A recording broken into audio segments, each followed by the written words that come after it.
This morning, we are so fortunate to be catching up with a modern-day trailblazer. In 2015, Misty Copeland becoming the first African-American woman named principal dancer at the American Ballet Theater. Since then, she's added author, mom, and now interviewer to her resume. In the new series called PBS Arts Talk, Misty sits down with cultural icons like dancer Twyla Tharp and painter Nathaniel Mary Quinn, who break down their craft and careers. So every piece I make first begins with a vision. It's like a mental picture that comes to me. Every piece. I have many visions. I have visions of works that I have yet to make. That have been with me for years. But I haven't made those works yet because currently I am not proficient enough as an artist to make them. Okay. The way to become better. Do you have like just this amazing memory bank where you like kind of keep that in mind? Visions are born from how you feel. You don't forget how you feel.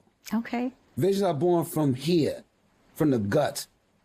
It's like an artist talking with an artist. It's such a good concept. Good morning to you. Good morning. So for us, I like sitting on this side of it, and then for me, I find pressure on the other side of it. But you actually, the other way around. We're usually interviewing you. Right. But you got to be the interviewer. Yes. Not something I ever imagined I would do. As someone who is very introverted, like ballet makes sense for me because it allows me to find my voice through movement, and I don't have to speak. But it makes sense for me to be on a platform like PBS, where I grew up, you know, being inspired by watching art and artists on that platform. But then to be able to, as you were saying, as an artist, to connect with people who I have personal relationships with, like Twyla Tharp, who I've known since I was 16 years old and worked with, and Nathaniel Mary Quinn, who's created personal works for me and my husband. So it was a different experience in that it was more of a softball. It wasn't like, you know, not like some hard-hitting interview. Were you nervous at all? I was. And I'm not someone who gets nervous. Like before performances, like I feel the safest when I'm on stage. Is that your wheelhouse? Yeah. And there's, you know, it's comforting. It's what I know. And so, yes, I was very nervous before. Well, it makes for a really good conversation.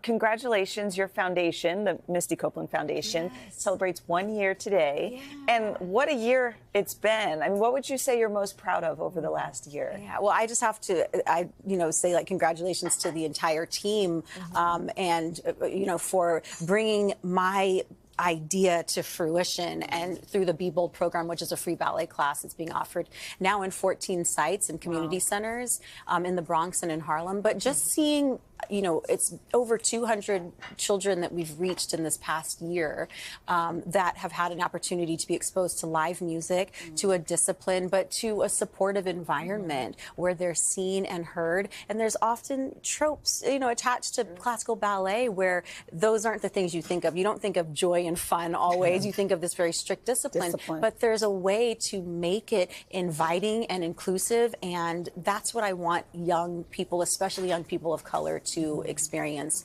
when they experience ballet for the first time. Well, you talk about inclusivity, and that's one of the things that I didn't even think about this, but you've been petitioning Apple, that we've got these emojis, and there's that classic European pink ballet slipper, and as somebody who grew up having to color their ballet slippers, you'd like them to include different, there it is, that's their emoji, you'd like them to include different colors to represent all ballerinas. Yeah, and it's bigger than an emoji, this is a microcosm of this history of classical dance, and it's moved past what it was. Now there are so many people that want to be a part of dance and want to see themselves in this space. So let's be a part of that and contribute to that. And for people to have shoes and tights that are available to them that represent their color, that's equally as important, I think, with this emoji. Have you heard anything? Has there been any word or?